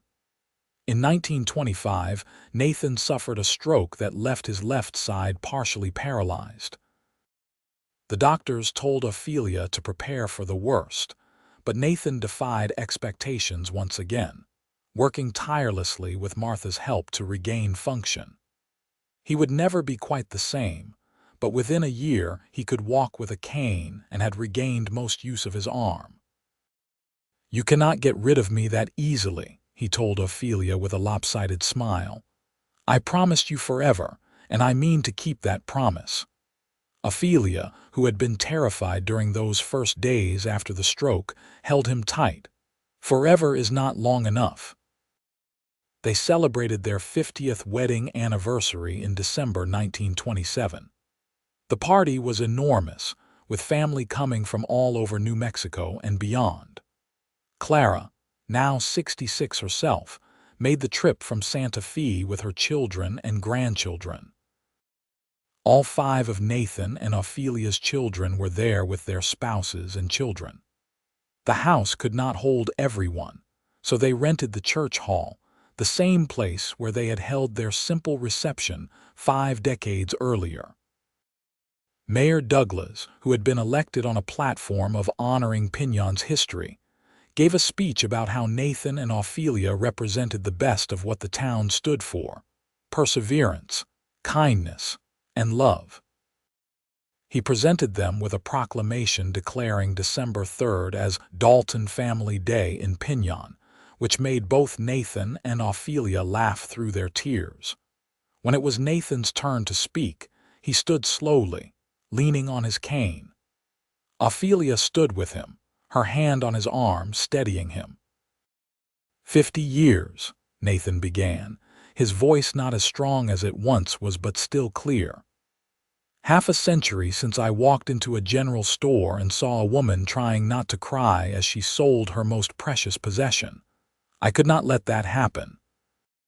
So I bought a ring and gave it back, and that choice gave me a lifetime of happiness. He turned to Ophelia. You made me better than I was. You gave me 5 incredible children, 16 grandchildren at last count, and more love than any man deserves. If I could go back to that day in Henderson's store, knowing everything that would come after, I would not change a single thing. Every joy, every sorrow, every challenge we faced together was worth it, because I faced it with you. Ophelia was crying openly now. Nathan Dalton, you walked into my life when I had lost all hope. You showed me that kindness still existed, that love was still possible. You gave me back my mother's ring, and then you gave me so much more. A home, a family, a life beyond my wildest dreams. I love you today as much as I did the day we married. More, actually, because now I know exactly what kind of man you are, the very best kind. They kissed while their family and friends applauded, and in that moment, surrounded by the legacy of their love, Nathan felt complete. He had found what he had been searching for all those years ago. Not just a place to stop running, but a reason to stay. Not just survival, but a life worth living. The next few years were gentle ones. Nathan and Ophelia spent their days surrounded by family, watching grandchildren grow and great-grandchildren arrive. They sat on their porch every evening, weather permitting, holding hands and watching the sun set over the land they loved. In the spring of 1930, Ophelia fell ill with an infection that her 74-year-old body could not fight. Martha came to care for her mother, using all her medical knowledge, but sometimes medicine is not enough. After 3 weeks, it became clear that Ophelia was dying. Nathan refused to leave her side.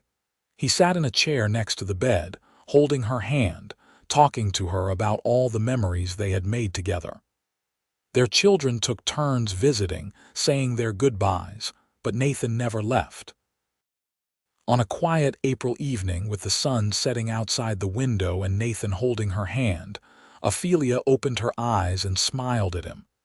"Nathan," she whispered, "I am here. I am right here. I love you, always loved you. I love you too. Please do not go. I am not ready." Ophelia's smile grew sad. "We do not get to choose the timing, but we did get 52 years together. That is more than most people ever have. It is not enough. I need more time. Use the time you have left to love our family, tell them stories, make sure they know where they came from." She touched the ring on her finger. "Give this to the right person. You will know who, Ophelia. Promise me." "I promise." Nathan was crying now, tears running down his weathered face.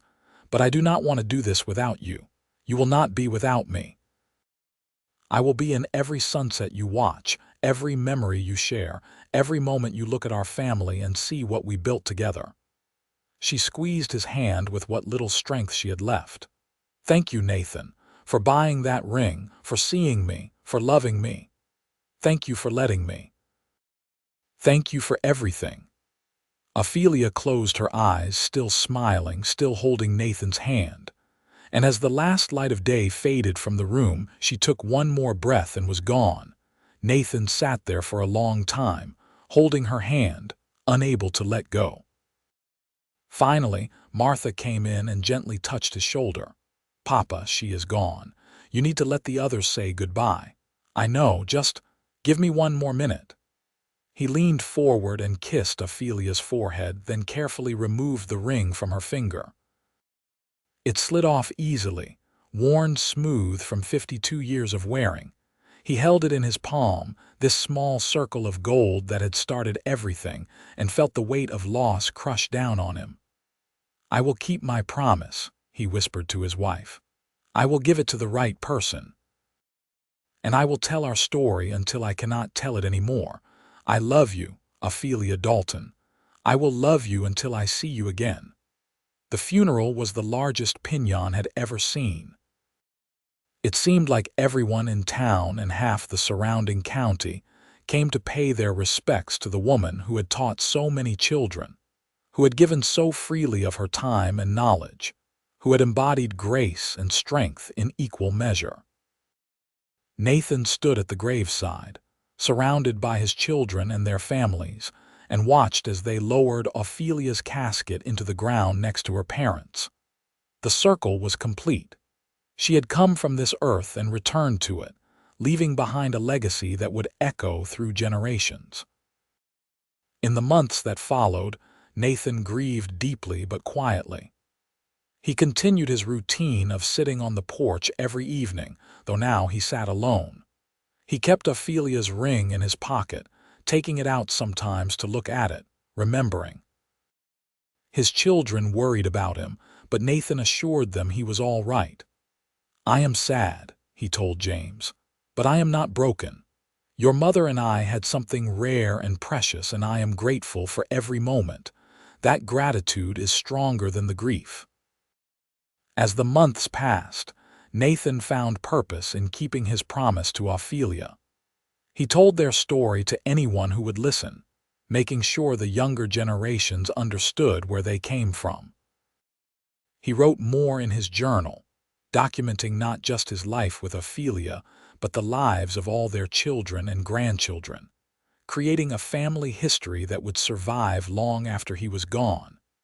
In the fall of 1931, Martha brought her 17-year-old daughter, Rose, to visit Nathan. The girl had been struggling, Martha explained. Her boyfriend had broken her heart, and she was questioning whether love was worth the pain. Nathan invited Rose to sit with him on the porch, and they talked for hours. He told her about meeting Ophelia, about the ups and downs of their marriage, about the challenges they had faced and overcome together. "Your grandmother was the love of my life," Nathan said. "And yes, losing her hurts more than anything I have ever experienced. But would I trade those 52 years to avoid this pain? Never, not for anything in the world." "How do you know when you have found real love?" Rose asked. Nathan thought about the question. "Real love is when you see someone struggling and your instinct is to help, not because you want something in return, but because their happiness matters to you as much as your own. Real love is choosing someone every single day, even when things are hard, especially when things are hard. It is sacrifice and compromise and working together to build something bigger than either of you alone." Rose was quiet for a moment, like when you bought Grandma's ring and gave it back. "Exactly like that. I did not know her. I did not expect anything from her. I just saw someone who needed help and I helped. That moment of pure, selfless caring, that is where real love begins. I do not think my boyfriend and I had that," Rose admitted. "We were never willing to sacrifice for each other. then he was not the right one. But someday you will find someone who is, and when you do, you will know, because it will feel like everything suddenly makes sense. That night, as Nathan was getting ready for bed, Rose knocked on his door. "Grandpa, I wanted to thank you for talking with me today. It helped." "I am glad, sweetheart. Can I ask you something? What are you going to do with Grandma's ring? I know she told you to give it to the right person." Nathan pulled the ring from his pocket where he always kept it. "I have been thinking about that. Your grandmother said I would know who. And I think I do." "Who?" "You." Rose's eyes went wide. "Me, but I am not even engaged. I do not even have a boyfriend anymore." "I know, but your grandmother's ring is not just for engagements or marriages. It is a symbol of love in all its forms. The kind of love that sacrifices, that perseveres, that sees the best in people even when things are hard." Nathan held out the ring. "You came here today with a broken heart, and instead of becoming bitter, you listened and learned and grew. That tells me you understand what this ring represents. So I want you to have it. Wear it as a reminder that love, real love, is worth fighting for. And when you find that love, you can pass the ring on to your own daughter or granddaughter, along with the story of where it came from." Rose took the ring with trembling hands. "I will treasure it, Grandpa, I promise. And I will tell the story just like you told it to me. That is all I ask." Nathan hugged his granddaughter. "Your grandmother would be proud of the woman you are becoming." After Rose left, Nathan sat in his chair by the window and looked out at the stars. He felt lighter somehow, as if giving away the ring had lifted a burden he had not realized he was carrying. Ophelia had been right. He had known who should have it. The next few years passed peacefully. Nathan continued to share his stories, to spend time with his ever-growing family, and to sit on his porch every evening. His health declined slowly but steadily, the inevitable toll of age. In the winter of 1933, as snow fell gently outside his window, Nathan felt his time coming to an end. He was 79 years old, and he was tired. He called his children to his bedside, and they all came, gathering around him in the room he had shared with Ophelia for so many years. "I want you to know," Nathan said, his voice weak but clear, "that being your father has been one of the greatest honors of my life. You are all remarkable people, and I am so proud of each of you." "Papa, do not talk like that," Eleanor said, tears in her eyes. "You are going to be fine." But Nathan shook his head. "My time is close, I can feel it, and that is all right. I have lived a full life, a happy life. I got to love your mother for 52 years. I got to watch all of you grow into wonderful adults. I got to meet my grandchildren and great-grandchildren. I am ready." James leaned forward. "What do you want us to do, Papa? What can we do for you?" "Live well. Love deeply. Take care of each other. And tell the story. Make sure future generations know about that day in Henderson's store, about the ring, about how one small act of kindness can change everything." "We will," Martha promised. "We will make sure the story lives on."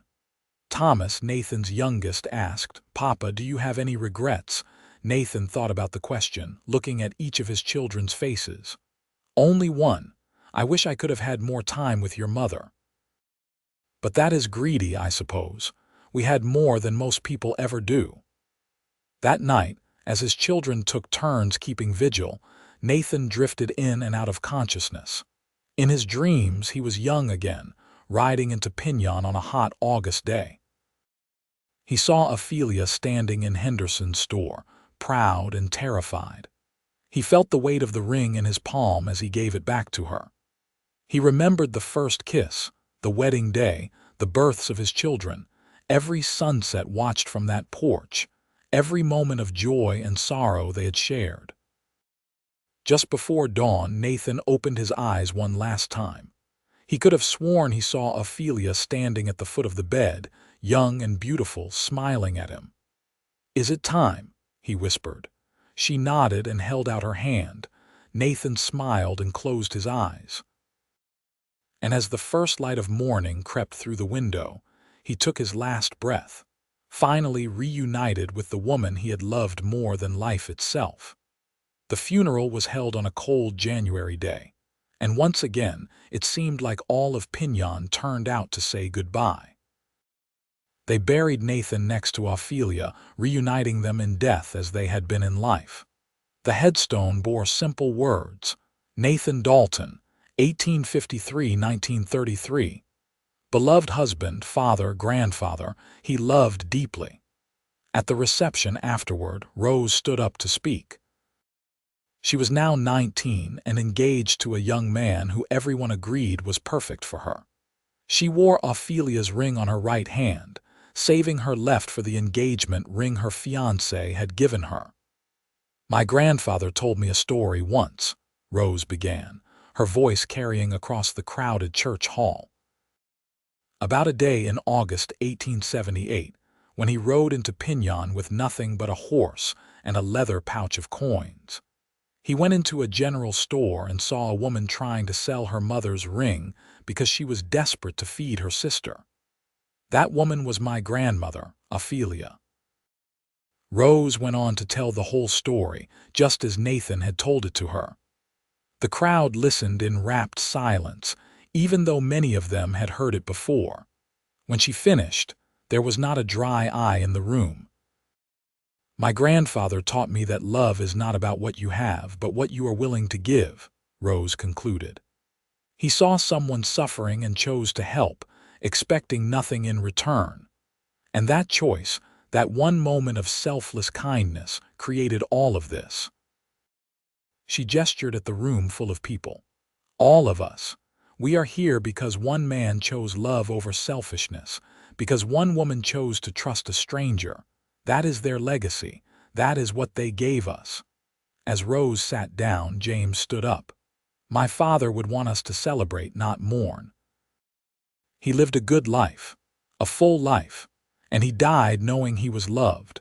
So let us honor him by living the way he taught us to live, with kindness, with generosity, and with love." The gathering gradually transformed from a wake into a celebration. People shared stories about Nathan and Ophelia, laughing through their tears at memories of the couple who had touched so many lives. And as the afternoon wore on, the sadness began to lift, replaced by gratitude for having known two people who exemplified the best of what love could be. Years passed. The children grew old, the grandchildren had children of their own, and the great-grandchildren multiplied. The story of the ring was passed down through the generations, becoming part of the family's foundation. Rose eventually passed the ring on to her own daughter, who passed it to her daughter, each generation adding their own chapter to the story. The Johnson School eventually closed as Piñon's population declined, but the building was preserved as a historical site. A plaque outside told the story of Ophelia Johnson Dalton, who had taught hundreds of children and never turned away a student who wanted to learn. The house where Nathan and Ophelia had lived remained in the family, passed from generation to generation. It was updated and modernized over the years, but the original cottage that Miss Fletcher had given them was preserved as Nathan and Ophelia had left it, a museum of sorts to the life they had built. And on clear evenings, family members would sometimes sit on the porch of that old cottage, holding hands, watching the sun set over the New Mexico desert. They would think about Nathan and Ophelia, about a cowboy who saw a woman selling her mother's ring and decided to do something about it. They would remember that love is not about what you have, but what you are willing to give. The story lived on, as all the best stories do. It was told at weddings and anniversaries, shared with children who were learning about their heritage, whispered between lovers who were just beginning to understand what it meant to truly love someone. And every time it was told, the message remained the same.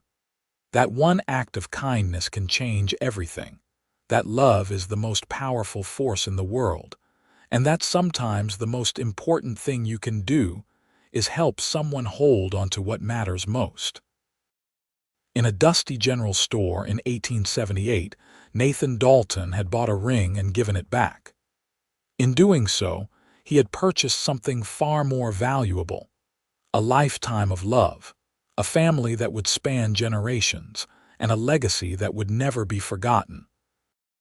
That small circle of gold with its tiny ruby had witnessed it all, and as it was passed from hand to hand, generation to generation, it carried with it the eternal truth that love, real love, is worth any sacrifice. And that was the story of Nathan and Ophelia Dalton, the cowboy who saw a woman selling her mother's ring for food, who bought it and gave it back, and who then gave it back again as an engagement ring, creating a love story that would echo through time, inspiring everyone who heard it to be a little kinder, a little braver, and a little more willing to believe in the transformative power of love.